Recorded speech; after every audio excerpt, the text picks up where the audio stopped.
You can't copyright it, but everyone knows where it's from. You know And what if you else, even try to copy you it, know what you're gonna else you be a can't? You lot know of what heat. else you can't copyright? Doot, doot, doot, What? doot, doot.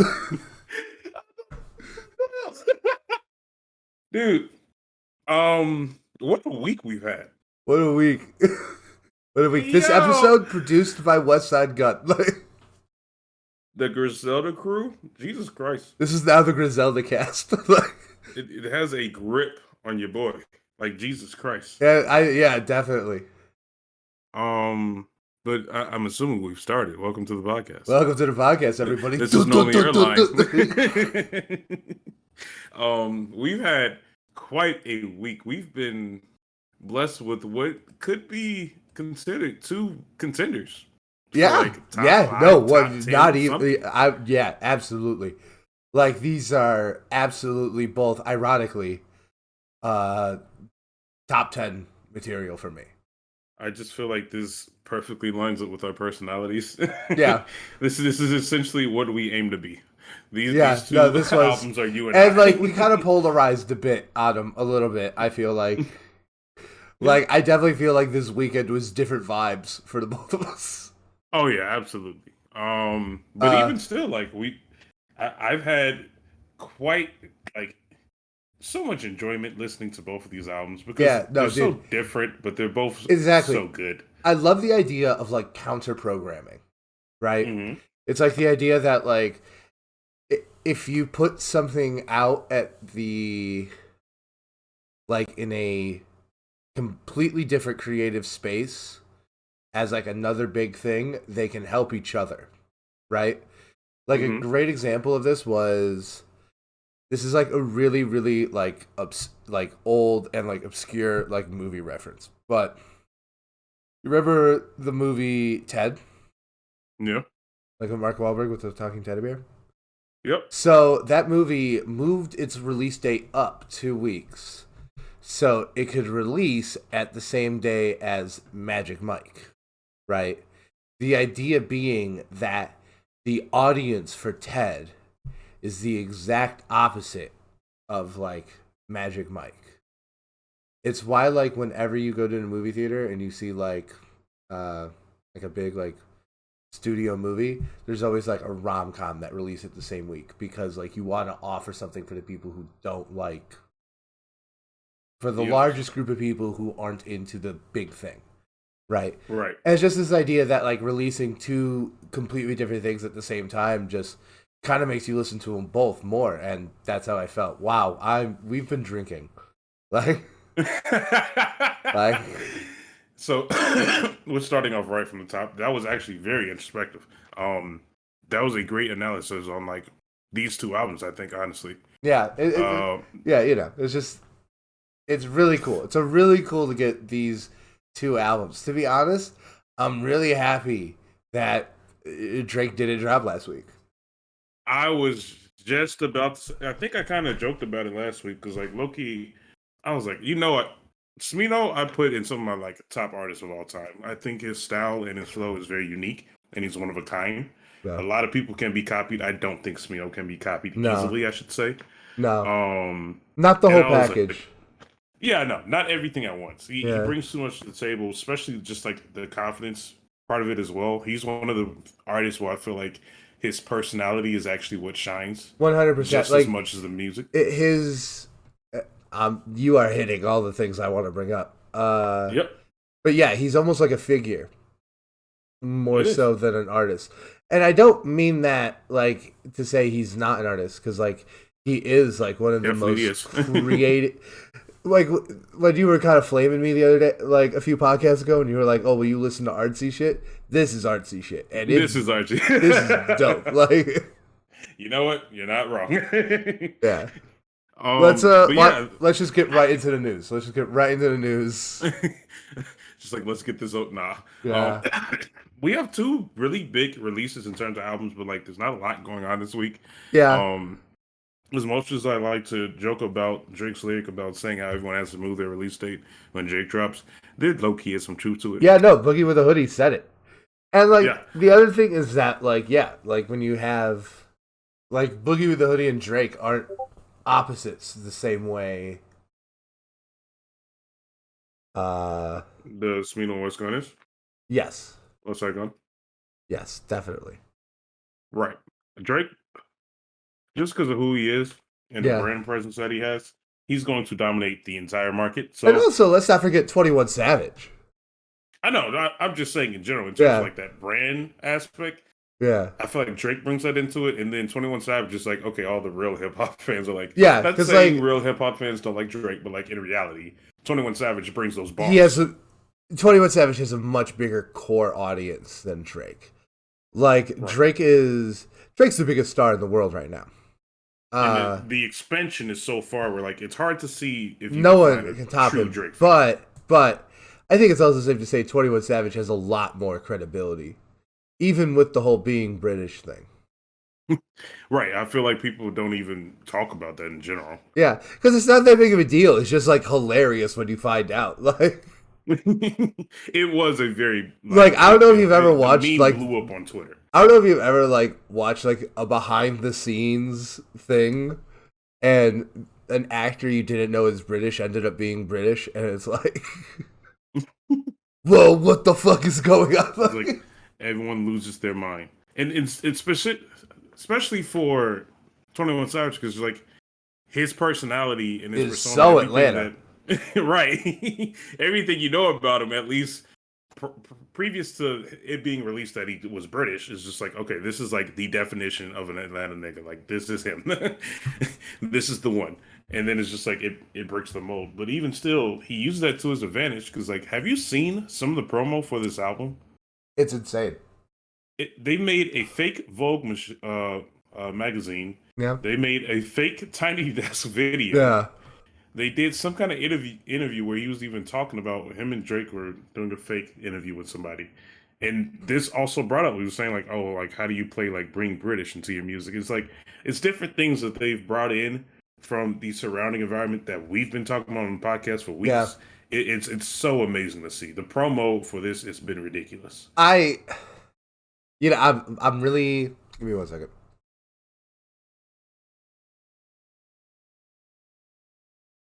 Yeah, I'm really kind of split on it because on one hand, like the people who are upset that we didn't actually get a Drake and 21 Savage Tiny Desk concert, like I kind of get where they're coming from, Yeah, I would have liked but one.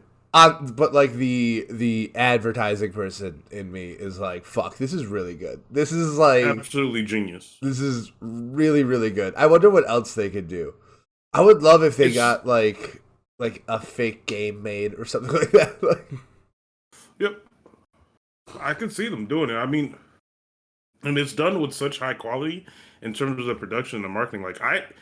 The reason people are so upset that there isn't a tiny desk is because it's actually believable. It seems like there would be a tiny desk. okay, so that Um, I want to push back on because like when I saw that there was a tiny desk, I was like when I thought it was real because I'm not gonna lie, like I thought I bought it. I thought like, oh, this is an actual thing that's happening. Like I learned about it while I was at work, and I'm like, and then I just didn't think about it until I learned it was fake. But I was like, okay. yo, they're getting a tiny desk. Uh, how hard could they possibly be going? Like, that's not a good sign. You know, it's one thing for Jid and Denzel to do tiny desk. They're artsy dudes. Smino Right. art tiny desk all day long. Love that. But But Drake? Drake and 21 I'm not saying it couldn't happen. I'm just saying like, oh, this is not the album I thought it was going to be. Like I thought this is going to be like let's burn down some buildings music. Like, I was actually gonna ask because interesting enough, the when it was announced, when it was like put on Instagram, it was technically a music video for Jimmy Cooks. It was a song they put together. It was the last song of Drake's last album. Absolutely phenomenal, best song on the album, even though that bar is very low. The music video transitions into a softer song. And I'm pretty sure, I think it's a song that's actually supposed to be on the album. Like that noise and the transition that you hear in the background where the pictures start going in the background, they're standing there and the music changes and they have the whole like introduction of like, oh, Drake and 21 Savage, this is the album, this is the date, blah, blah, blah.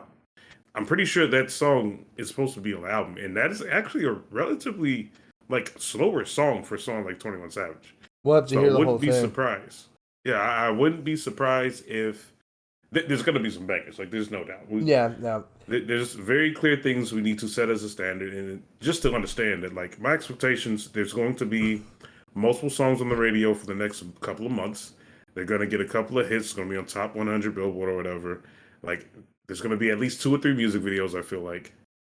Yeah, I definitely think. Like, what do you think is the best case scenario for this album, though? Like, do you think this is going to be like a genuinely like creative and top tier album working on all levels, or do you think best case scenario this is a worthy successor to What a Time to Be Alive? Because I think yeah. more the latter, right? Which hey, if it's like if it's that, great, fucking give me that all day long. I'd love that. It's not gonna break my top 10 though. Like if you know what I mean. So what I would say, I'm along the same lines where I think the peak of this will be a follow up to What a Time to Be Alive, because it shows it's just like in line with the next Drake collab album. With that being said, though, I think my expectations of what I define as successful, like this is more than just. You said it wouldn't break your top 10. I think if this is at the peak of what it can be, this breaks my top 10. Yeah. I feel like if they come out with some of the dopest beats, some amazing transitions, some very memorable lines, good production, good features, a lot of things that can go into it to make this great. Like, do not get me wrong. I put What a Time to Be Alive extremely high. So like if it has all the pieces coming together, I can see this breaking my top 10 easily. Yeah, I guess like that's just where I'm at though, because like I like you know, What a Time to Be Alive. I think it's a good album, but like if that album was to come out this year, I don't think it would be in my top 10. I guess that's fair. You know, That is fair. now I'm not saying like look, and this is mostly like fucking praying for Drake. Like this is not an assessment of like what Drake has been doing, more of like what I think Drake is capable of. Mm-hmm. And also 21 Savage, I think he's legitimately doing very well. So I hope it's something really, really good. I think it's certainly possible that it is, but I think best case scenario, it's more in that line where it's just like it's an album of really good bangers that doesn't become more than the sum of its parts the way like some of the best albums of this year have. Yeah, that is a great way to put it. You know? Honestly, when I look at music like this, I treat this as like marketing hip hop, as in terms of like this is what you give to people to try to get into hip hop. It's meant for This the is mass. the product. It's This is exactly. yeah, like this is you know, it's a product. This is it's literally what you would be like. This is what rap is. You know, So like someone who and just like doesn't know it what could rap be, is. and that's not to say it can't be good. It absolutely can be.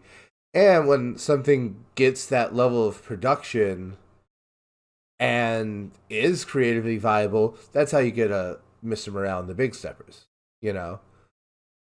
It's so much more that goes into it. Yeah, it just has like a huge budget and you can tell. Mm. So yeah, definitely. This is a product. And I don't mean that disparagingly.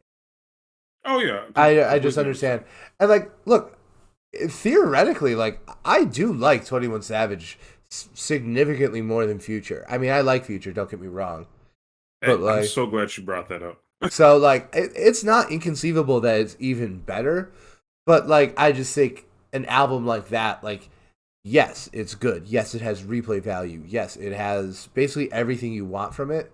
But I just, once again, I just think there's that layer of creativity that I personally really always look for in what I'm listening to.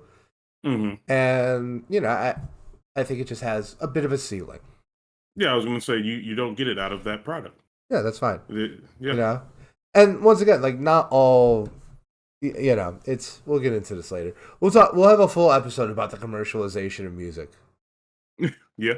Well, there's a lot to like break down between that. All right, getting to a completely opposite vibe, or maybe not. Very, very different. Or maybe not. No, like, this is gonna be a very different vibe. If they give the same energy, then like I don't know.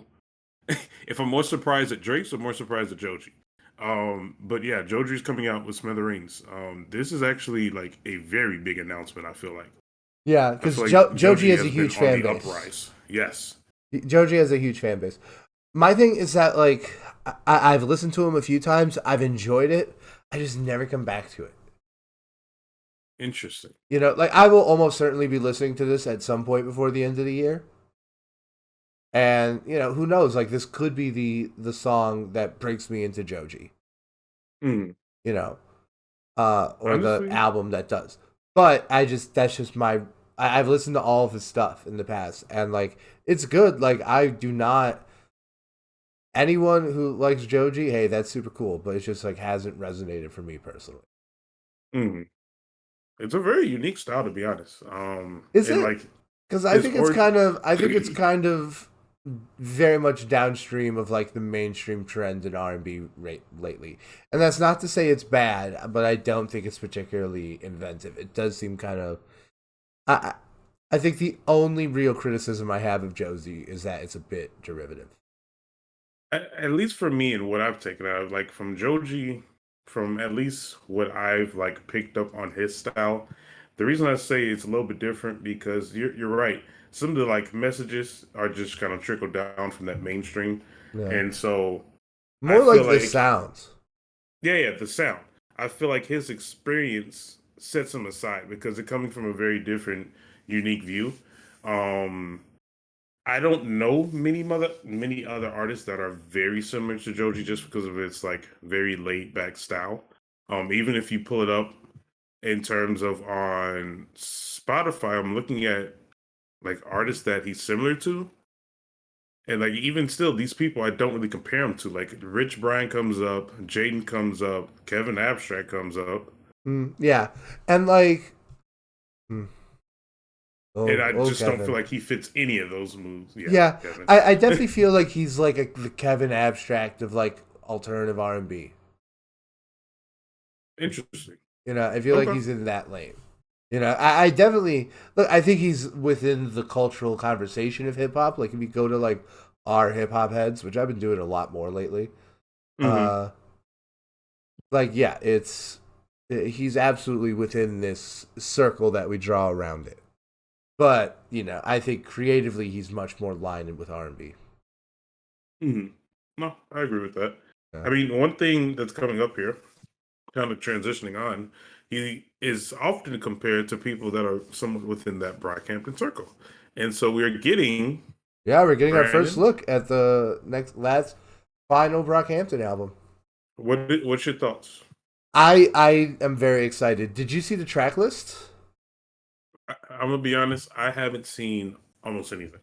So the thing is, I saw the track list, and like on the track list, you see like all the members of Brockhampton that are on each track, and it's mostly Kevin. Okay.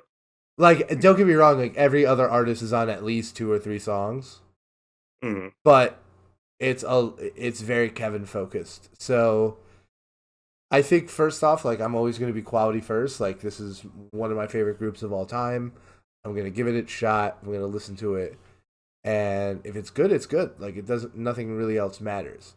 But on the other hand, like I am gonna wonder, like, is this just Brockhampton not wanting to say goodbye to its fan base, and this is more or less just a Kevin Abstract project, uh, Well, remember, that's dressed kind of up. something that's something that I hinted at when it was very first announced. That's one of the first things that I said to you. I I was remember saying this. the way it was presented in that video, it's like he was showing them what he has done, and I was like, that's weird. Yeah, And now we're kind of seeing like what is apparently a product of that. it's also, and this might be the cynic in me, but like it also like leaves a door open in my mind. Okay. Because like if you approach it this way, there's always the door that like if they decide they do want to do another album, they can be like, oh, we're gonna do this one like from the ground up together. You know what I mean? Like, I'm not. First off, like, yeah, I just don't believe that they're necessarily broke up. I think it's maybe not like probable, but definitely possible and certainly likely that there's more Brockhampton coming. Okay. Uh, I mean, I do hope you're right. I just haven't picked that up. I just think, one of the things I think Brockhampton is kind of unstable, That is and one way to put it. yeah, and like if it just rings true in my head that like, oh, they might just want to get back together and do a quick album real quick. I mean, let me correct myself. I will say I've seen one thing that kind of stands true behind that theory. It's the fact that multiple times some people within the actual group have been either tweeting or putting on Instagram, kind of saying like, "Man, I really miss the group." So it is certain things like that where it's just like, interesting. Maybe they actually will come back together. Maybe they're serving this as like a time period to either gather their Yeah, thoughts, get everything together, and kind of go from there. I definitely think there's going to be a hiatus. I definitely think like Brockhampton will be dead for at least 3 years. Okay. But I just think it's pretty likely that one day down the road, Brockhampton happens again. Right. Or at least some version of them, a collective of part of the group. Yeah, yeah, definitely. Ugh. So, how upset are you that we're not getting down in Atlanta this week? I am not happy at all. I honestly have been waiting for this for a while. They put this on some Instagram stories weeks ago at this point. Um, Kind of teasing that they had a track together. You're looking at one of the best producers to ever do it, Pharrell Williams. You're looking at Travis Scott, one of my golden boys. I've heard a couple of leaked tracks that are supposed to be on Utopia or whatever he names his next album. And man, is it sounding better and better as the day comes. I will say it sounds much more Yeah, personal I gotta say, I think and this locked is in. that's interesting. I gotta say, I think this is the right direction for Travis. Hmm. I want to see what happens as the result of him working with other producers, because Yep. I think that is Travis's strength. Like, he is a great producer. He has like vision, able to pull things together really really Hmm. well. Uh, which is why I think like everything he makes is so grand. Even like whether that's a complete success like Rodeo and Astro World, or whether like it comes apart a little bit under the weight of that, like Birds in the Trap, in my opinion. Yeah. Uh, I mean, it's a thing that we talked yeah. about. We So always him, talked about artists being stagnant. So yeah, if he's him, changing it up, yeah, that's him good. evolving and working with other producers, and like, to me that feels like him leaving his comfort zone, and I'm into that. Yeah. Honest, bro, I'm telling you, if it comes out this year, I'm going to be a messed up man. Yeah, I My know. top five is going to be It's gonna, stressful. yeah, it's already stressful, dude. It's But moving on then. Some other things. Speaking of our top five, yeah, my my current sitting at number one, Jed was finally able to release 2007. He did drop this on Instagram weeks before the actual album dropped as kind of like promo, but it was never cleared. It's finally been cleared. It's been added to the extended version. Brandon, as you just listened to the song for the first time today, what are your thoughts? dude, this is an incredible song. It's 7 minutes long. It's a story. I love how it's about his football career. It, Hmm. incredible song. Just, I love it. Like, him visiting all the points in his life that really matter. Like, just love it. Like, Yeah, yeah, it's no, literally an origin story. yeah, no, it's fantastic. The I way think that I think my hottest take when it comes to this song is like, if he had waited until it cleared, which would have been now, to drop the Forever Story, I think the Mhm. Forever Story is so good that people wouldn't have cared. Oh yeah, yeah. Like, once it dropped, if he would have like been teasing it for months and months and months, and then he dropped it now with 2007 being cleared, I don't think he would have gotten any backlash, and part of me thinks he should have done that. Like, because this is a hell of a closer. I've always thought that like one of the biggest issues was, even though the last song in the Forever Story is good, like there's no Mhm. bad songs on that album. It didn't really feel like a proper closer, It's true. but now we have it. Like, Yeah, I feel like the song serves one as like a perfect closer because it does. And by all means, I am not the one to talk about writing in this conversation, but at least growing up throughout like your education days in school, they kind of teach you at the end of all your papers, like it's a closer. You're supposed to wrap up all your talking points, and I feel like this song does an excellent job of that because it tells the entire story of the album within the one song. It's an actual origin story, and it goes along with the overarching theme of family, upraising, hustling, like all of those things tie in together within that one song.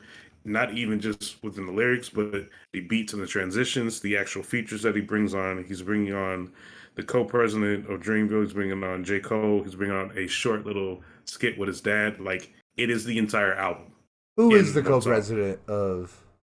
Abraham, hold on. So he's not like a rapper, right?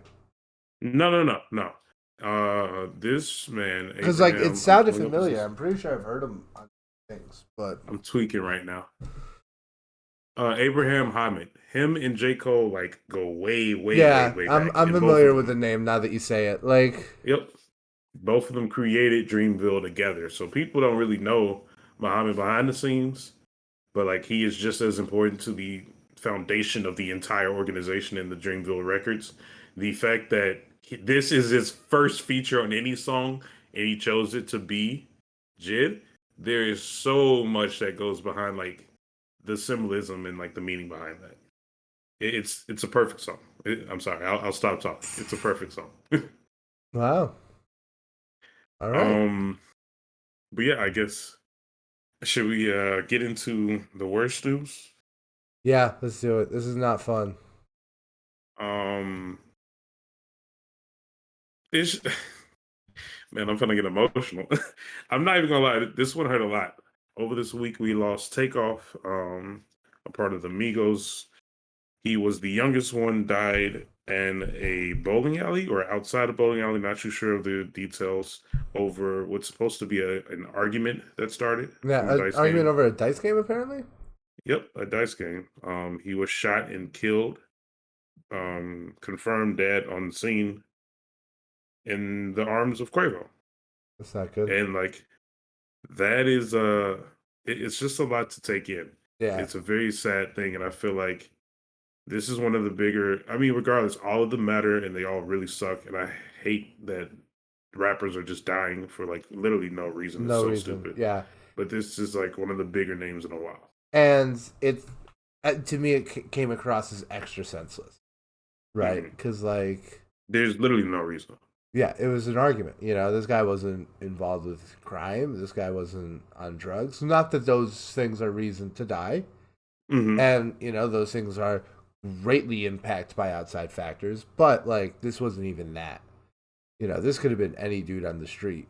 And, like, this was a member of, if not one of the best, one of the most important rap groups of the last decade. Like, Yes, you know, literally. debatably the most important, you know.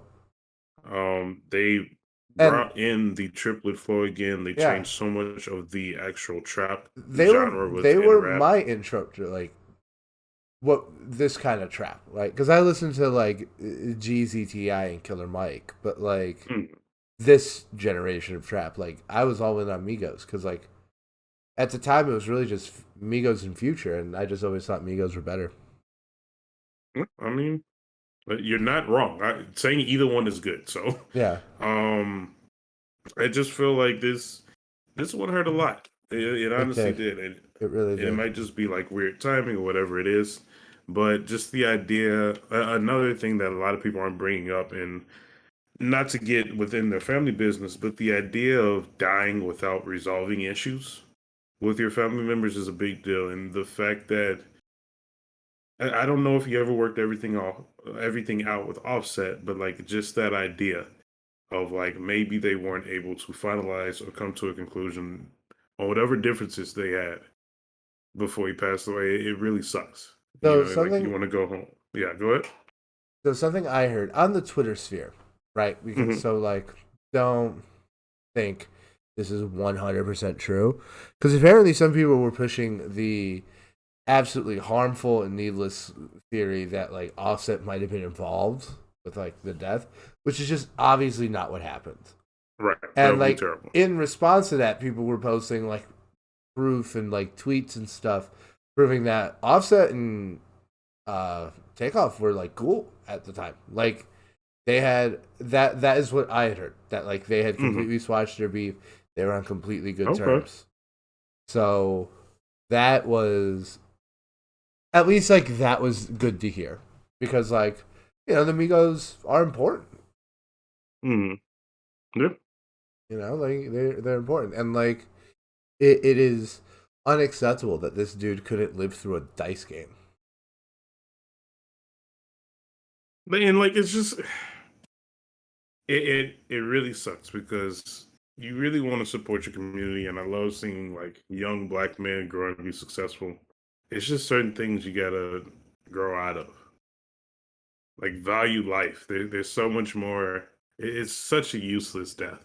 Yeah, It's it such, is. and it doesn't matter if it was him, if it was Joe down the street. Like it literally doesn't No, matter. this kind of thing happened all the time in this country. That's what I'm saying. Like And nonstop. yeah, and like I definitely think like there are specifically when we talk about like drugs, I definitely think like this there is something to be said about hip hop culture and like its relationship with that.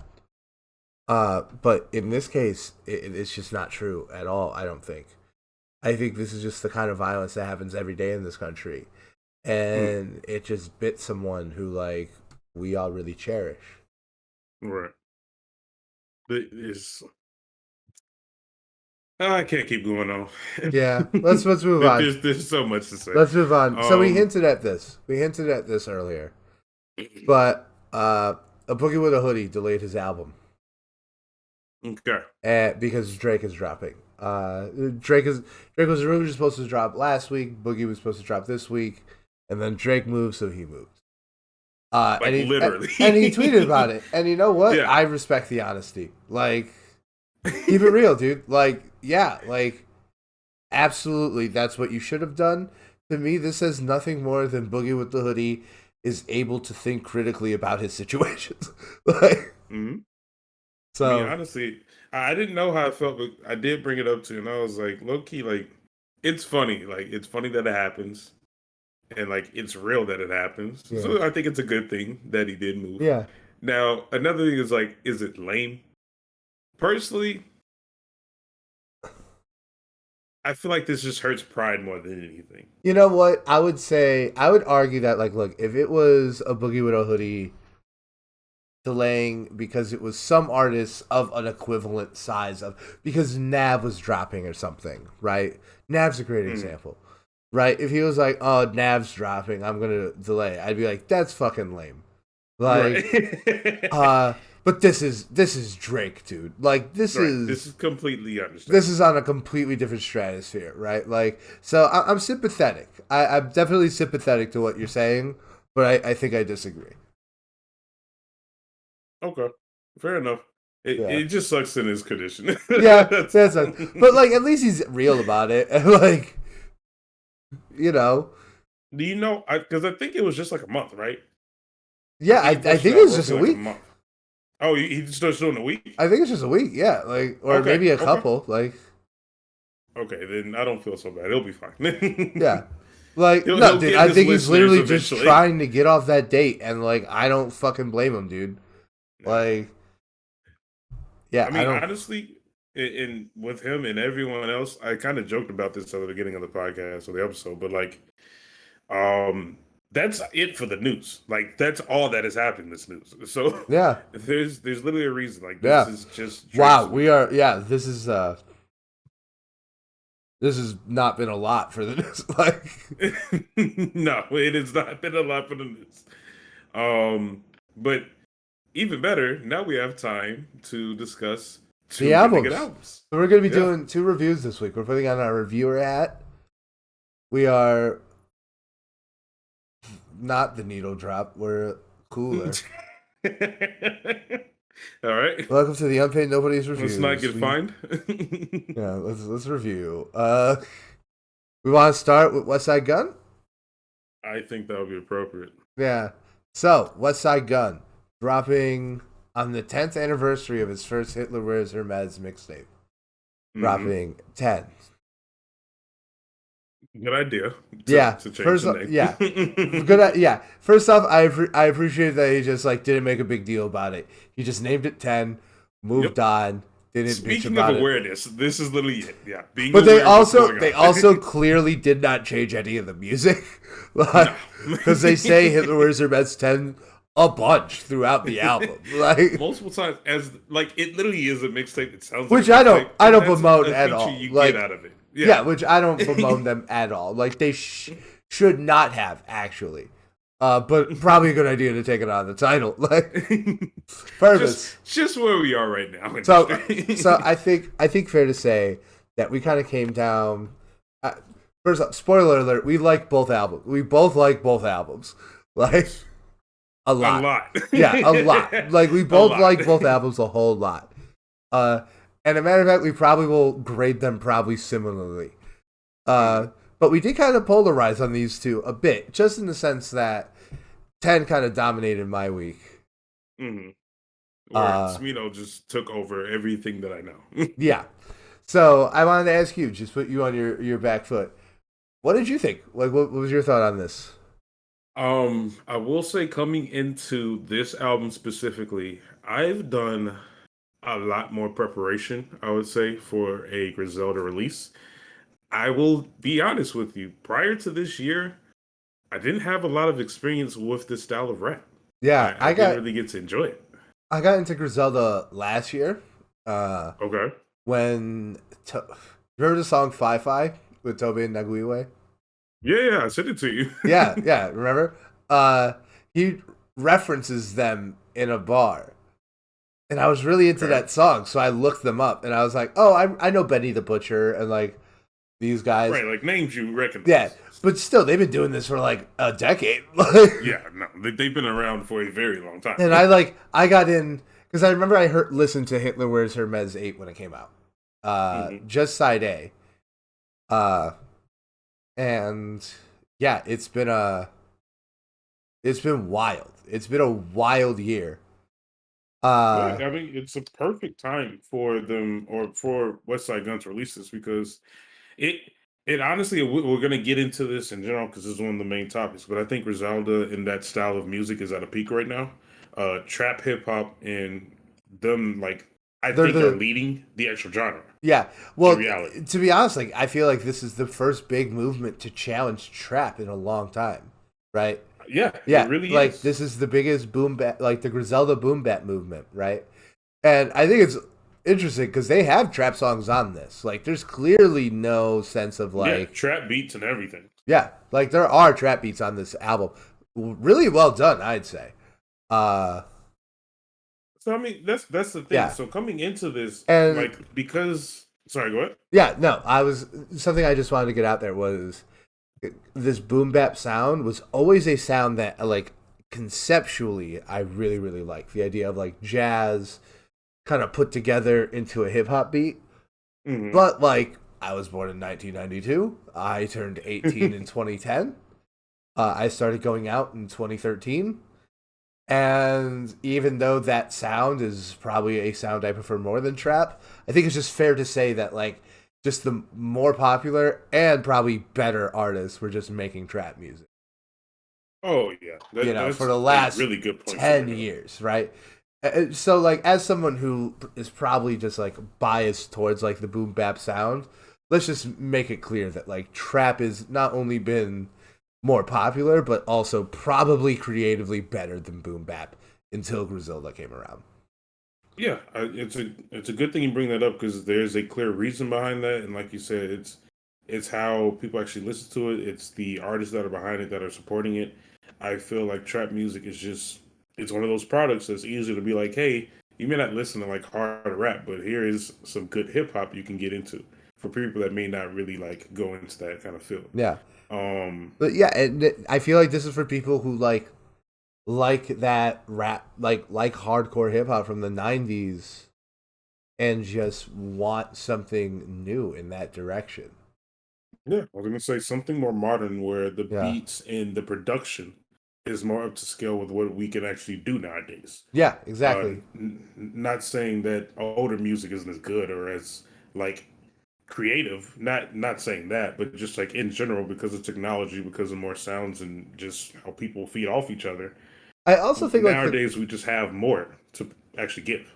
I also feel like culturally there's something to be said because like it's almost like it's almost like there's like this cyclical nature like in the relationship between hip hop and crime, in that like in the '90s it was kind of understand that there was like a bit of a facade, right?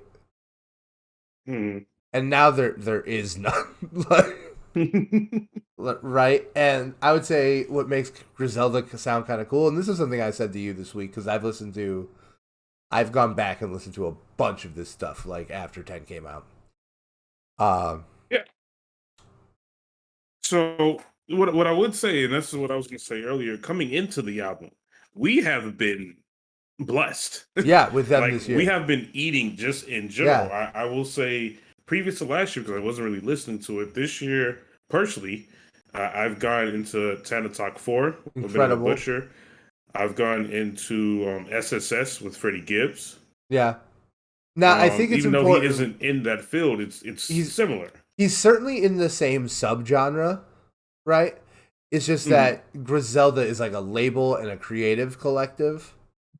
Right, And right. like not I also think like Freddie Gibbs and them aren't friendly. Interesting. Yeah, Now that I didn't know at all. I'm pretty sure they're like I think they used to be, but I don't think they are anymore. But I would definitely Interesting. say that they're in the same subgenre for sure.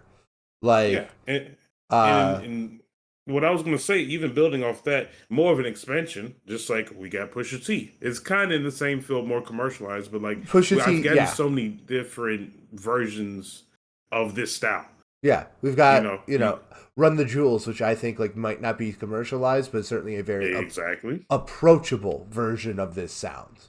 Hmm. You know, Action Bronson Action just came Bronson out with an amazing album. Just listen to it, was phenomenal might this as year. well be in a might as well be a Griselda guy. Get him on a Yeah, Griselda album. I would love he that.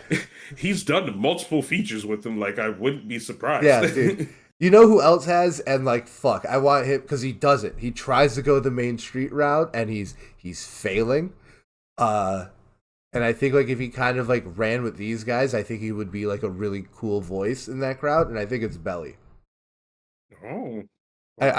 I definitely think like if Belly was kind of like more in this lane, I think he would be more appreciated. I'm curious, just on this specific one. Do you think Belly is too? He's better at giving a singing performance, almost. Maybe not singing, but a more melodic flow. Do you think he is too set far apart from them? Because most of these people, like the most you're gonna get out of them is like, "Hey yo." No, no, I don't think so. Like if you go back and like on his last album, like one of his lead singles is with Benny the Butcher, and they go bar to bar.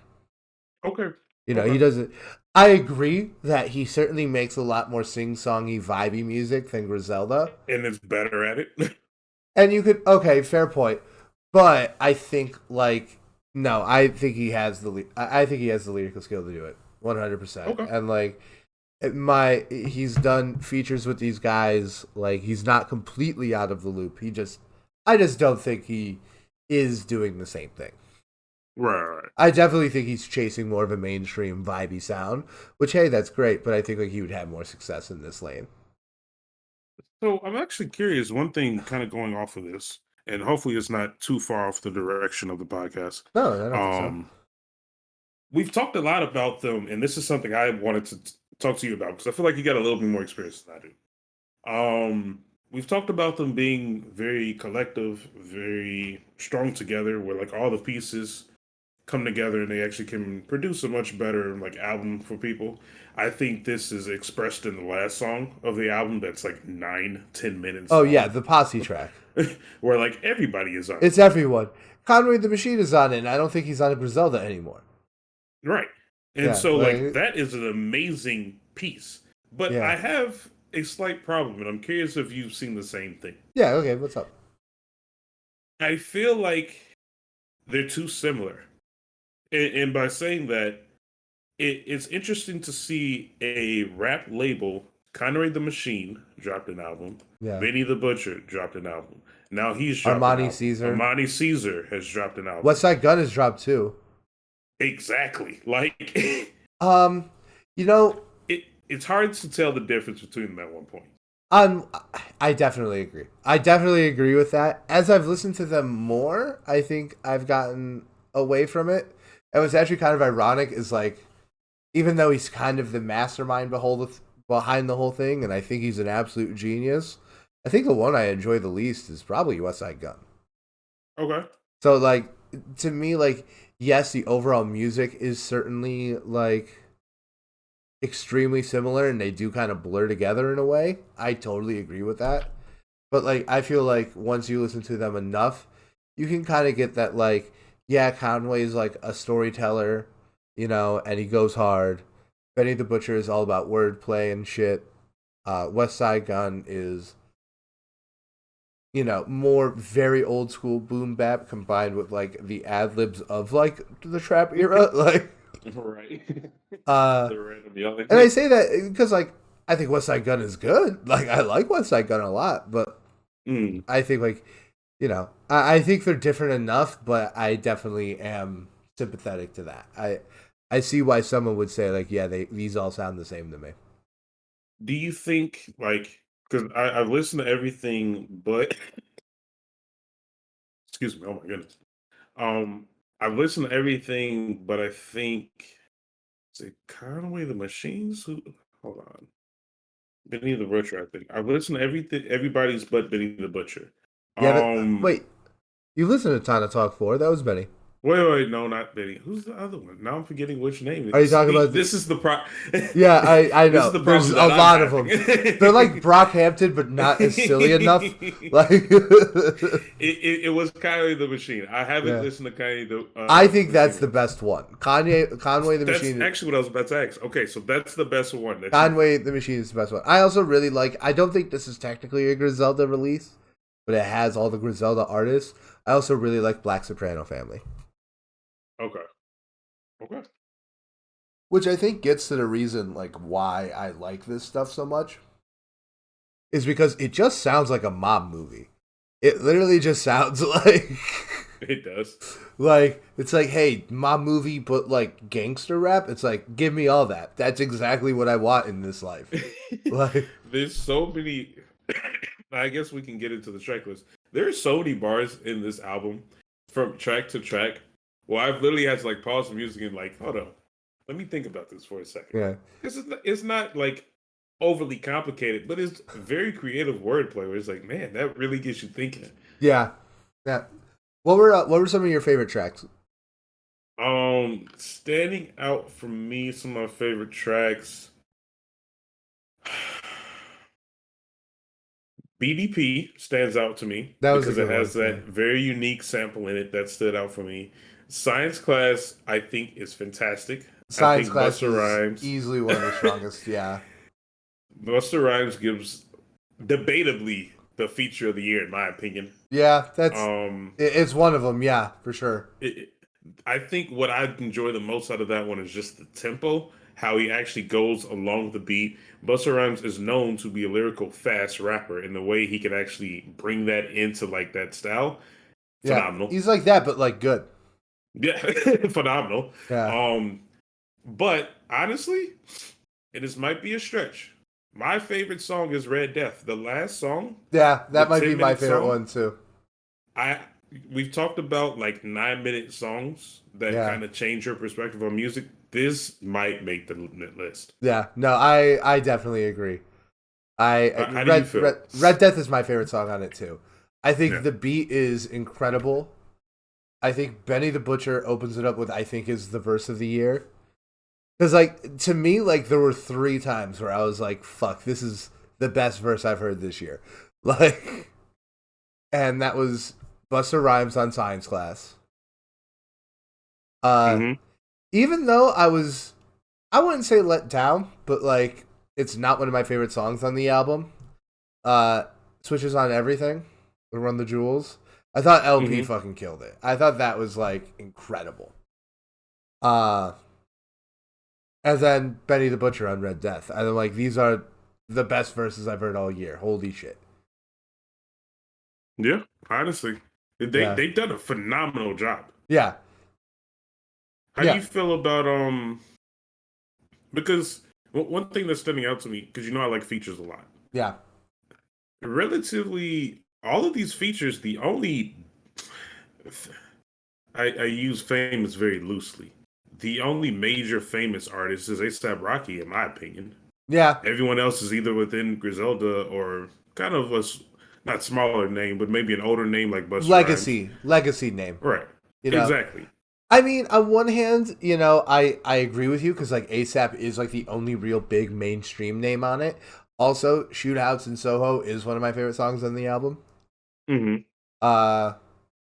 But I also think, like, it is kind of stunty how he has, like, in my opinion, 3 of the 5 best groups of all time on here, like, represented with Black Star, because that song's great. Mm-hmm. I love Peppas. Like, if I had to go top 3, it's probably... Well, Peppas isn't in my top 3. But it's probably Shootouts in Soho, Fly God Jr., and Red Death. Mm-hmm. Yeah. But, yeah, I'm pretty much lined up. Yeah, you have Black Star, you have Wu-Tang represented heavily on Science Class, and then you have Run the Jewels, who I think is, like, probably the best modern rap group. Mm-hmm. Honestly, yeah, like, it is kind of crazy how stacked, but also, like, how of a piece it feels. Yeah, and it's interesting that you said of one piece that it kind of comes together, because it honestly... This is a mixtape. Like, let's call it what it is. Oh yeah, 100%. This definitely. But it's so good. Yeah, no, like it's an incredibly well produced mixtape. But like, yeah, it's also kind of like a mixtape in the vibe more than anything else. Because I remember, like, during the Dat Piff era, the thing to me that would, like, trigger, like, oh, this is a mixtape, it was like a lot of industry beats, like a lot of, like, artists rapping over other artists' beats. Like, that was, like, pretty common in mixtapes. But as they matured and we got to stuff like House of Balloons and Acid Rap, like, you saw a lot more original production on those. And now we get to the point where, like, this is on a production level an album. But I agree that when it comes to, like, the vibe of it, yeah, this is a mixtape, 100%. Like, and I think it serves better as a mixtape, to be honest. Oh yeah, 100%. Because it gives you better expectations coming into it, and it gives that a certain vibe. It's a refreshing vibe. This is something that we texted about over the week. Well, I was kind of telling you, like, low key, I'm happy that is like a mixtape. When was the last time we got an actual mixtape, Brandon, from anyone? The last one was the other one by DJ Drama, the Dreamville one. Oh, I guess that is a mixtape. Yeah. And, like, of the 2, I would say this is the best mixtape of the year. Yeah. It's the only ones I can think of, because, to be fair, the other one that you just mentioned was, what, in January, right? Yeah, and I think there was another DJ Drama mixtape. Let me look it up. The last one I can think of is Tyler, the Creator, right? He had something? I don't think so. Let me think of this for a second.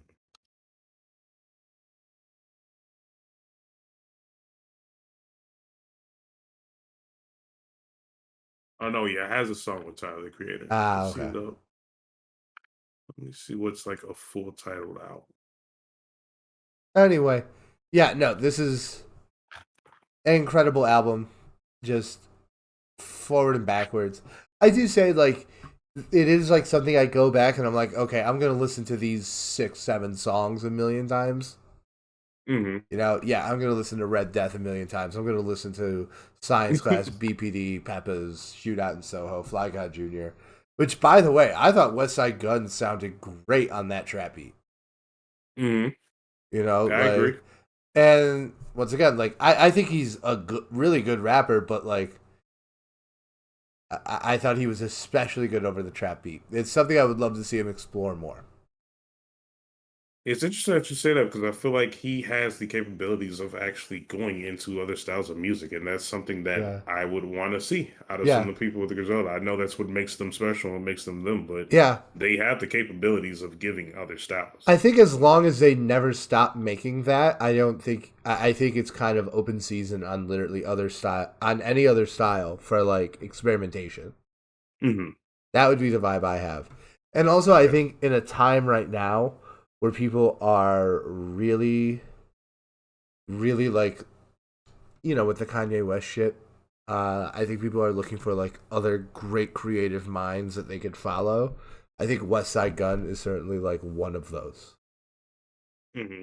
You know, like the way he has kind of created this entire movement, which, you know, is so big that it's picked up artists that I heard of way before Griselda and pushed them even farther. You know, like Freddie Gibbs. Ooh, Freddie Gibbs is a really good You know, example. because Yeah. like I think Freddie Gibbs is probably, you know, the best singular artist of this genre, of this subgenre. He's a little bit more artsy though. He is more artsy, You know, which makes him whereas kind of more commercialized. I don't know about more commercialized because I feel like his very, you know, he keeps it real enough that like there's an edginess to it. Yeah, I would say in terms of in line of becoming between more underground and more commercialized, definitely there's like Pusha T who's more commercialized Yeah, he's like than the one who's like Freddie Gibbs. commercialized. Yeah, Right. yeah, I would say like the one. You know, there's Freddie Gibbs, who I think is like the artsy one. I think Griselda is really at the core of this sound. You have like Action Bronson, who's just weird, but like very good. I mean, Right. he is very weird, I think. He is. Uh, Did you listen to the new one I've after I listened text to you, bro? I've listened to like most of it. I saw it live. It's great. I just gotta sit down and listen to all of it like in Man, order. it is so good. Is it like Like top 10 this. worthy, you think? Ooh, that's pushing it. But That is pushing it, but it is is quite it top enjoyable. 15 worthy? Top 15, yes. Okay. Personally, I would put top 15. Okay. The more music that's coming out day to day, top 15 is, I mean, top 10 is becoming hard to like Yeah, narrow it down. top 10 So, is difficult right now. Like because remember, our top 10 is going to be all genres. So that's where it's really like, I Jesus. Jesus Christ. Yeah. I remember thinking like, man, I'm gonna keep Big Crit at number 10 just to show him love. Yeah, you thought. And like I've re-listened to that album. It's extremely good. Like I actually think we were too hard on it. But Hmm. it's not like It's not top 10. It is what it is. I had Future in my top 10 for a while. Future is not in my top 10. I had Saba in my top 10 for a while. I don't know if Saba is in my top 10. yeah. Like it is a if you're taking in all the genres, it's been a pretty tough year. Yeah. Yeah. That's why I'm But like, good for no, us. don't make me include Kavinsky. Don't do that to me. Like, don't take Like, away no, my you're number gonna have to one include spot, you asshole. Like, that. based on science and math. Like, Look, you can put Denzel as number one for hip hop. For top 10, they'll probably be Kavinsky. he's, dude, 2007, making me rethink. Yeah. Yeah, Jid has been doing phenomenal. But anyway, back to the Griselda boys. Yeah. Should we do a grading on them? Yeah. What are you thinking? Personally, for this album, I think I'm going to give it a BB plus. I think they do a phenomenal job with the production on it. The lyrics are amazing. I will never forget the bar of buying baking soda at Costco just because you're selling that much. Yeah. That I, is oh, like amazing. I think my favorite thing is, and this is a little esoteric, but the, in Red Death, the Benny the Butcher verse, when he closes it, and he has Mhm. the Machine Gun Kelly reference. And like to me, it's the only time he's been referenced that it's not diss. And I like to think that these guys are just so real, they don't even think he's a rapper. Like, like they're just like, yeah, He's we're not talking even about that rock considered. dude. Like, I mean, it's very possible. I don't consider him a rapper. yeah, like, uh, But yeah, personally, that's where I sit. yeah, I'm at a B plus. I think it's really great. I don't push it up to an A yet because A is like it's got to be your top tier stuff. yeah. No, I'm gonna go a strong B plus, a strong B plus. Hmm. I agree with the A, and you know the strength of Griselda this year is like it's a double edged sword Hmm. because on one hand, I want to give this like credit for being another great entry and a great year for a great label, but at the same time, it's like I can't honestly say that this is an A and also God don't make mistakes is an A. You Right. know, like Mhm. that one's fucking up my top five real hard. Like, it, uh, it's you know, as much as I love it and like the effort to get like all these great artists on it, definitely like a worthy send off to a 10-year project. mhm. You know, Do so you think this is going to be the last in this kind of series? I think like I've listened to not a lot of the Westside Gun interviews, but a little bit, and he's basically said like I'll do other series, but no, this is the last one. Okay. And I Yeah, respect that, honestly. yeah. He's like I'll like I got a lot more stuff to come. I got stuff that will probably sound like it, but no, no more. Which like yeah, that makes sense. Like I appreciate him for being like a very straightforward dude. Like he's like yeah, like I like making this stuff. There probably will be more like it. Like Hmm. you know. So yeah, B plus. Okay. And best tracks? Red Death, Science Class, BDP. Those are my three. Fly God Jr., Red Death, switches on everything. Okay. Ooh, Stitches on Everything is very good. Yeah. That is very good. Yeah. I don't know. It's just the thing that I'm taking away. I'm surprised that Griselda was going to be the example for me. I think as a fan prior to the podcast, like don't get me wrong, not saying that the podcast has elevated me to some platform in any sense, but I feel like previous to the podcast, I didn't really expect or respect. I meant to say I don't respect artists as much as I should. Or I was like, oh, it's taking them so long to release albums.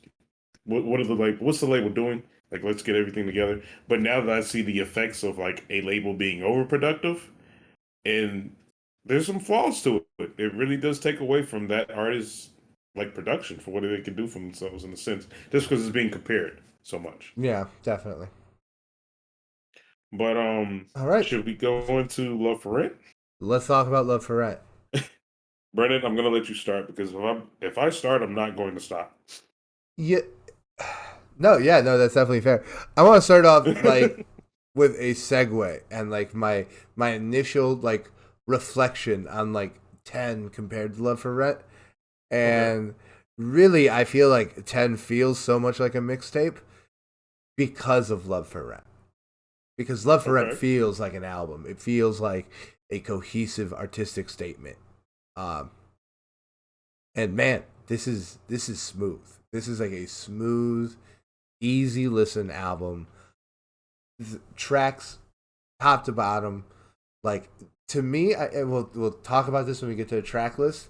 I have some things that may come across as criticisms, but I'd like to think that they are more observations because Okay. like they didn't get in the way of me enjoying the music. Okay. But there are things about it, and the other thing is, I don't know if this is hitting that extra like special layer for me. Like Okay. I don't know if this is top 10 for me, but I will say this just based on how good it is. It's an album I'm going to be listening to a lot. Like I will certainly be revisiting it. Hmm. Yeah. I'm really glad to hear that because I feel like I fell within the exact same zone where I one thing that you said that resonates in me. This is the easiest album that I've listened to this entire It's year. so smooth. And like I I do not as much as I do love some individual tracks on this. I don't think Hmm. I'll ever listen to this like It has uh to be as a whole. as a You whole. have to play it front to Which back. which will probably mean I probably won't listen to Smino as much. and that's unfortunate. So I'm still going to be adding it to my playlist. But like, And that's understandable. I feel like these type of albums come around every once in a while. I compare this album personally to Isaiah Rashad last year, and that's how I kind of felt about it. It's a very easy, nice to listen project. I can recognize each of the songs individually as they all kind of have their own personality, their own like pros and cons within that song that makes it good. But it always comes together. It always pieces together as a whole project. Um, I, I I agree to a extent. Like I agree that it okay. comes together as an artistic, like more than the sum of its parts. That part I agree with. What I will say for me is there were several times where I'm like listening to the album. The first time I listened to it, it was on my computer. It was just Mhm. on my second screen while I was playing Call of Duty. And like I remember looking over at it, like it was the few songs after 90 Proof. Okay. And just like those songs felt like as much as I was enjoying the music, like it was just impossible for me to tell like where one begins and one ends, right? Very And true. and Especially old as Kendrick, Euphoria, and Blue Billy. oh yeah, Technically, like the transitions are like even going from one song to the other, it yeah, transitions into the next. So I completely understand how it sounds like one. yeah. And like typically for me, like that's something that will keep me from revisiting it as much. Okay. Uh, but like it's also not something that I haven't experienced before. Like I was just telling you, like I'm really thinking "Run the Jewels" too is my favorite hip hop album of all time. I Hmm. felt the exact same way when I listened to that the first time. I'm like, all these tracks run together. So like that is not to say like oh there's a ceiling on it. It's just I would say typically like when tracks are very pronounced, they have unique styles, they have unique dimensions to them. You know, Hmm. that's usually something that I'm gonna gravitate towards more. But that's not to say like anything about the quality of this album. I think just backwards to forwards. And there are exceptions. I do think there are some tracks that stand out really well. Okay. I mean, since we're kind of talking about the tracks, should we discuss Yeah. tracks now? Why don't you Okay. tell Yeah. me Go your favorites? ahead. Brandon. I Okay. know it's going to be hard, but I will try to like narrow down pieces of like what I like. Um, No L's is one of the tracks of the year for me. I No 100% L's, agree. I Jesus Dude, Christ. okay, so I don't know if you guys know this, but me and Purvis booled hard together on Friday. Uh, Shout out to 10 Cat Yeah, Bar. We'll be back. very Uh, dope. and I was listening to this while you were on your way. And I'm like, dude, you gotta listen to this. No L's is like the all-time kickback song. Easily a top 10 song of the year for me. Yeah, it is so good. The sample behind it is phenomenal. It's actually also sampled in Potato Salad by the single with Tyler the Creator and ASAP Rocky. It killed me. I couldn't remember, but once I figured that out, the sample's like amazing. Um, the actual beat that goes into it, the lyrics is it flows like nothing else. Like it's so good. Um, Pro Freak, I will say this: Pro Freak grew on me. Yeah. Believe it or not, I don't like, or saying I don't like is exaggeration because I love this entire album. But I didn't enjoy Pro Freak the beginning of it until the transition, Yeah. where like, oh my goodness, that beat switch, and then he changes the whole flow. Amazing.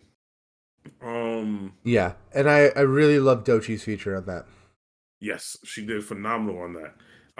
At the end of, I want to say, I think it's Blue Billy when he comes up with the entrepreneur. I am playing Yeah. that when I get my masters. Yeah. Like that, that is me. It was I really am good. him. Yeah.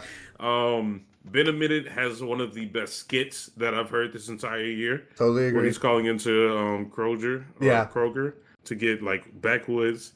Um, Little Uzi Vert's feature, the Really fact that good. Little Yeah. Uzi didn't give a standard Little Uzi verse, he actually took into consideration the like theme Yeah. of the album, the actual slower beat of Pudgy. Amazing. Pudgy's easily Like one I of my didn't even favorites know he too. could do that. Yeah, no, Pudgy is It is easily in my top three favorite songs on this album. Okay. 100%. Yeah. So I've been going off. What's some of yours? Well, No L's has to be my favorite on the album easily. Hmm. Like, talk about a starter. And also, I think, like, does encapsulate the vibe of the entire album really well. It does Hmm. kind of feel like it does kind of it feels very cinematic to me, right? I can see that. You Almost know, like a play. to me it feels like there's like this subgenre of movies which are just about characters like hanging out and stuff. They're like very loosely plotted. They feel like, it's like Dazed and Confused or Clerks or stuff where it's like you're just hanging out with these characters. To me, Yeah, this felt like that. Like you're just hanging out in Smino's world, you know, absolutely. between St. Louis and Chicago. Also, And did you know I went to the same college as Smino? okay, now that's another thing I didn't know. You told me earlier you've seen him before, and now Yeah, I saw him in 2015, the fall of 2015, uh, with Zero Fatigue and Raven Lene at Emporium in Wicker Park. that's Yeah, so dope. a friend of mine in class invited me. Me and my roommate Bradley at the time went. Uh, to be honest, like my favorite thing is that they were not my favorite artists of the night. Hmm. The guy who went on right before them I thought was better, and Raven Lene killed it. Uh, but damn, did they give a performance though?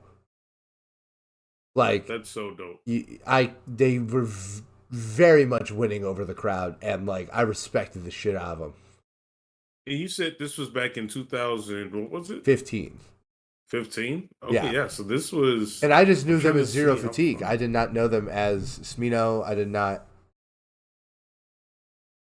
I mean, to be fair, that was years before he actually released his first, Yeah, like the Black Swan album. So yeah. this So was like like I never put two and two pre. together. Yeah. Yeah. Yeah, it wasn't until I saw the Zero Fatigue thing, because I have a strict memory of like me and my buddy Bradley kind of like for weeks after, like they would do like Zero Fatigue and they would yell it 100 times, right? Like a billion times, dude. Mhm. And uh me and my friend Bradley would just say that all the time. Zero Fatigue. That's actually pretty dope. I would want to know like the other members in the group and like their origin story. I clearly need to do some more research on like Smino's Yeah. upbringing. Yeah. Um, But yeah, but I Noel's guess go ahead. yeah, Noel's best song of the album. I really love the song Defibrillator. Okay.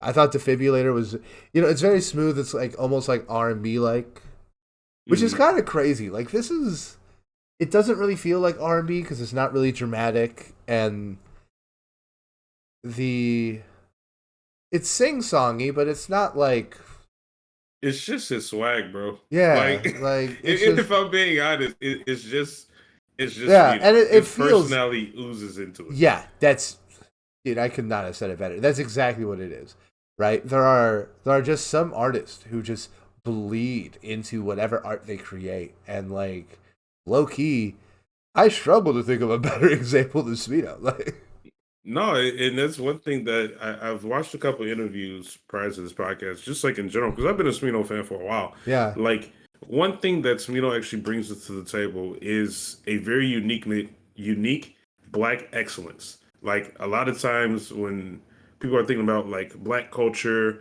and like things like that, Smino has so many different pieces of that he brings in with his personality, whether that be centered around hair, like black people's hair is one of the most important things to them, and like he always has different styles of his hair that plays a role in the actual like music. The entire cover album is him doing his hair in the mirror. Just like the artistry that comes into it, his style is yeah, very unique and stands out. So it's so many things that he actually brings to the table that's representing a really good like community, I feel like. And like it just bleeds into the music. yeah. No, you said it better than I ever could. um I think personally this is gonna go in my top 10, Brandon. It really You is. really I think think so? for me, yes, he's shown so much growth as an artist. Um, in terms of what he can actually bring to the table. Obviously, like we say this all the time, but Jid better because Jid dropped Yeah, one of the best albums of the year, if not the best. yeah, One things yeah. that I I agree. appreciated, yeah, one thing that I appreciated about Jid is the increase in skill level and quality in different avenues and different things they can Right. bring into the actual music from his previous album. Yeah. That's how I feel about Smino. Yeah. You could definitely see growth in Right. Jid. To me, I don't know. It definitely seems like Smino is getting better. I certainly like every album more than his last at this point. Hmm.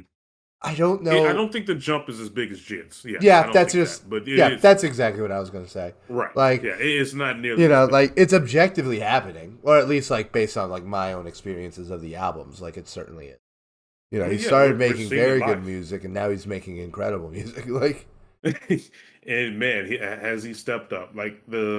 I feel like the bar that I had set for Smino, he surpassed it. Honestly, it's not that I love Smino, but I was expecting just something really flowy, something to hold me over, just because I haven't heard some new Smino in a while. But he over delivered on what I actually expected because he brings in. I won't go as far as to say as this is some deeply conceptual album. There are certain themes that go throughout the album that I did pick up on, but I don't think this is no Good Kid, Mad City level of like concept behind it. But I do feel like there's a lot of different pieces that he brings into it. But like you said at the beginning, it truly does feel like an album. He's implemented different skits within it, the beat switches, the flow switches, singing, rapping, ad libs, features coming in. Like there's so much more where it just feels complete. This feels like a good project, and the fact that I can listen to this in a blink of an eye just adds so much. yeah, no, I listen. You said it better than I do. I did, right?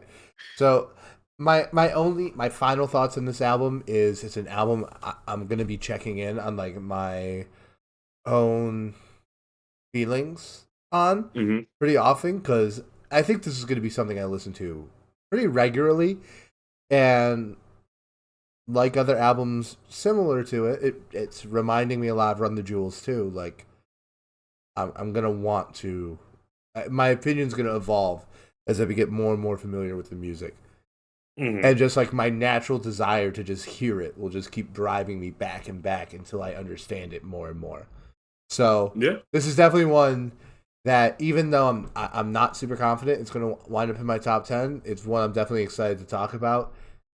In Jesus Christ, 2 months in the like, Man, time is flying. yeah. So what's your grade then? Let's go ahead and do grades. I give it an A minus. I give it a Okay. strong A minus. I think it has everything there. Like, I think this is full classic potential. I Oh yes. yeah no I look. Am I saying it is one? No, I'm saying full endorsement on the idea that it has classic potential. Okay. The only thing that could happen is, and let's be honest, I think this is pretty likely, is Smino making something else that is very similar in like theme and concept and execution, but also better. Hmm. I feel like that's really the only thing that's going to keep this from becoming a classic. Okay, that's fair.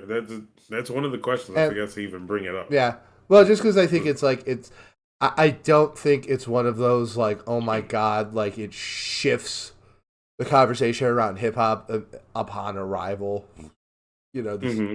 The same way Good Kid, Mad City, or To Pimp a Butterfly, or 2014 Forest Hill Drive did. Yeah. No, I understand that. Like I said, it was one of the things I wanted to bring up because personally, I'm the same way. I don't think this is a classic yet, possibly. I think it has potentially to be there, but I don't think it's there. Mainly because there's so many different factors that go into a classic, and I think one of the main factors is its influence. Like you said, it's not like it jumped into the industry and said, "No, I'm demanding you to listen to me." Yeah, Um, it is serving its purpose, and I don't think this is a ceiling. He could do even better. yeah, Um, so personally, I am in the same boat. A minus on a bad day, A on a good day. Like this will be something that I will be playing constantly for a very long time. Um, I feel And like this is one of those. who knows Sorry. how we'll feel about it after we hear So yeah, these tonight. stuff live.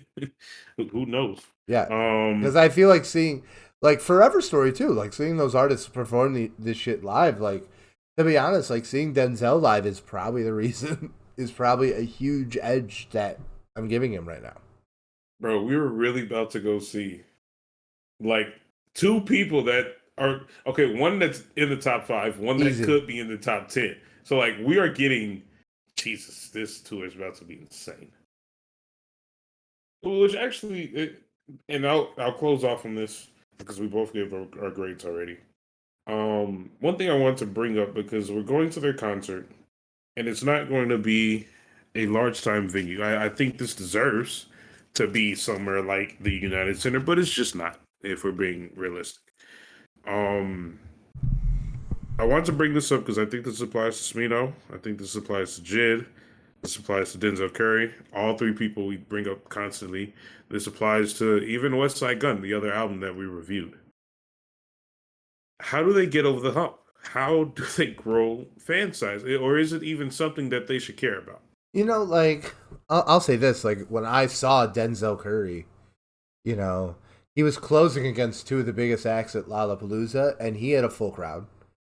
You know, Okay. maybe not as he was on the same stage as Little Dirk, right? Maybe not that full, but pretty full. Um, I just think it's about doing it again and again and again. Like when we look at someone, like even someone like Drake, who hasn't put out a super compelling album in a while, like Mm-hmm.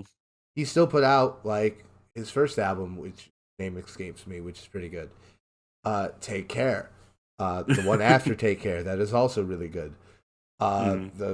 The Ransom Note. All those albums, really good. And I think Denzel has multiple really, really good albums, but even he has two, maybe three. Like, Mm-hmm. um, so I just think it's a time thing. And the other thing is another huge part of it is those guys in the other class, like they're not giving up, they're not stopping. Kendrick's not going to stop making music. J. Cole's not going to Nope. stop making music. Drake's not going to stop making music. These guys are going to be around for at least another 10 years.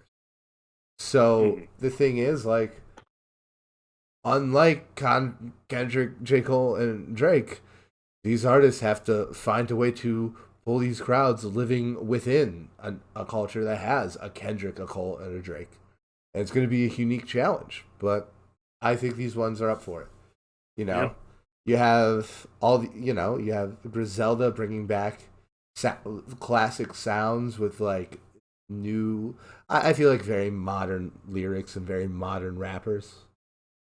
You Mm-hmm. have, Jid just skill level off the charts. Like, Yeah. It's you have literally off the charts. Smino who like it's so crazy because like 1 second I'll listen to this album and I'll be like, this shit is like meticulously put together, and then like I'll blink and I'm like, this shit is effortless.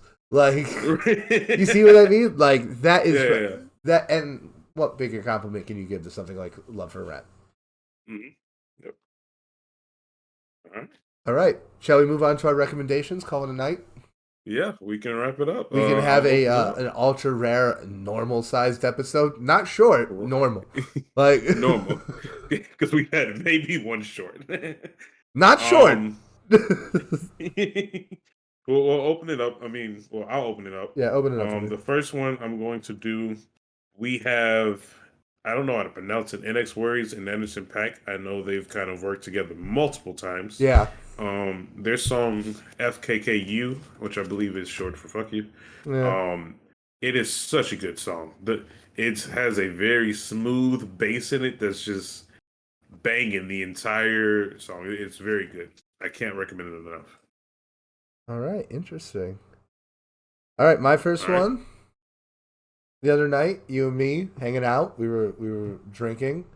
We were talking podcast future stuff. Wink, wink.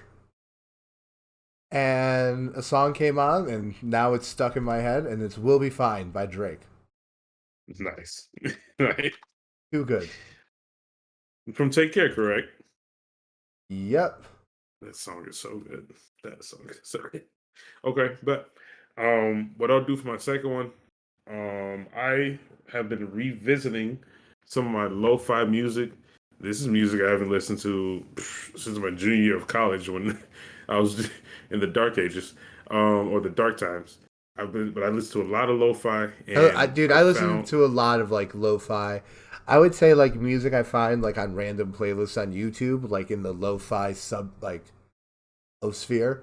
Like Mhm. I'd say it makes up a solid 30-40% of what I listen to. Like, Yeah, I mean you it's know, so good. like We can't deny that at all. lo-fi, industrial, house music, stuff where it's like, give me a vibe. I don't care about an artist. Like, I'm, and this is, bro, that literally plays into what we were talking about right before the podcast, where you're saying like, okay, I need some music to listen to that's not too like distractive. I just need to be in a vibe. yeah, um, but anyway, going off of that, I'm going to talk about a song by Mac Keen called "Tread Lightly." It's very similar to a very slowed down, mellow, kind of lo-fi beat. yeah. All Okay. right, what's your second one? Okay, so my second one, we're gonna do an oddball one. I'm gonna recommend an old rock song, right? Okay. Because I've been thinking a lot about like writing and like the power of lyrics and things like that. And this is a song. It's very goofy, right? The entire song is kind of goofy and like tongue in cheek. And then there's a single lyric repeated at the end that completely changes the tone of the song and is probably one of the most mind-blowing things I've ever heard. Like now that I think about it this way. And I'm recommending Godzilla by the Blue Oyster Cult. You got a second for a walk? Yeah, I'm here. Okay, so the Blue Oyster Cult are like a band from like the 70s, right? They're in an interesting place because they are considered a very important band for heavy metal. But I'm willing to bet that if I played them for you, you wouldn't think of them as heavy metal. They don't sound like it. But they were considered Okay. it at the time that they were being released. Why were Um, they put into that box? I think it's just because like their stuff is very guitar forward. It's very musical. You know, this song is half a guitar solo, right? But these guys, they're a lot more like in retrospect, they fall a lot more in like psychedelic rock. So they innovated a lot of like the studio sounds that you can see reverberated like in basically everyone doing any kind of psychedelic music today, including people like Travis Scott. You know, like the Hmm. reverb he uses. That shit was Yeah. invented way back in the day by bands like Blue Oyster Cult. Okay. Yeah. Now the thing that's crazy is the song is called Godzilla, and it's not a metaphor or anything. The lyrics itself are like describing the plot of a Godzilla movie. Okay. Like the choruses are like, oh no, there goes Tokyo, God, Godzilla. Nice. Right? So it's like silly and like it's fun, and the guitar goes crazy. It's a fun time. But at the end, they play like the insane guitar riff, and they have one lyric, and it is insane how deep this one lyric is in recontextualizing the entire song. And I would also say offers an insight into the world we've been living in for like 2.5, 3 years now. Okay. And the lyric is, history shows us again and again that nature will point out the folly of man. Okay. And then you realize that like Godzilla in this entire song is just a metaphor for how like no matter how advanced we think we are, we're still at the mercy of nature. And I think when you think about it in terms of the pandemic, Mm-hmm. I think it's a song I listened to it. This was a band, you know, I got familiar with like listening to my dad's old records, Uh-huh. and they were on some playlists. I wasn't able to bring the title from Spotify, so like I've been listening to it a lot, and this lyric just stuck with me all week. Okay. Yeah. That's really dope. I'm pulling it up right now, and they actually say it a couple times on the outro. Yeah. No, they repeat it over and over again. I'd listen to it. I think you'll have a fun time. Like, you'll never Okay, want to listen to it again, but I think you'll enjoy it. Like, bet. I think you will easily like it more than any song off Ride the Lightning. Like, Okay, well, interesting. I actually like that album. So yeah, okay. I know. I'd actually be interested, like, if you would listen to it and think it's heavy metal. Like, if I showed it to you, would you be like, I've actually already played some of it while you were like talking because I wanted to hear it. yeah, I would not call this heavy metal. okay, that's interesting to me because you're new to it. Like, right. Heavy metal to me is. I mean, to me, heavy metal is screamo, and then screamo isn't even music. yeah, So you like gotta like take it down one notch. Screamo is not metal music. Screamo is a subset of punk. See, I wouldn't even know. Yeah. So that's the point. Yeah. But okay, that's actually really dope. Okay. Cool. Do your last one. All right, I'll close out mine. We've been talking a lot about NBA YoungBoy. I actually heard a fact recently that Drake's album Scorpion has more streams than his entire discography. Yes. which Shout is out that other insane to podcast. me. So that's insane to me. But regardless, I wanted to go back and actually listen to some of his music and not like his standard music. His song "Hold Me Down" is his attempt at a more loving song, I guess you can say. I'm not even going to say R&B because I don't think he can do that. But it's a more loving song, I would say, or him describing his relationship and how he handles that. I think it's a really cool song. Yeah. All right, what's your last one? All right, my last one. You ready for this? I hinted at it today in the podcast. Okay. We're doing Zero Love, Belly versus featuring Moneybag Yo. Let's go! Jesus Christ. Let's go! You've been full on this ride. Yeah. I got Zero Love like it's tennis. Doot. Like, no, you're lying. I've never heard that before in my life.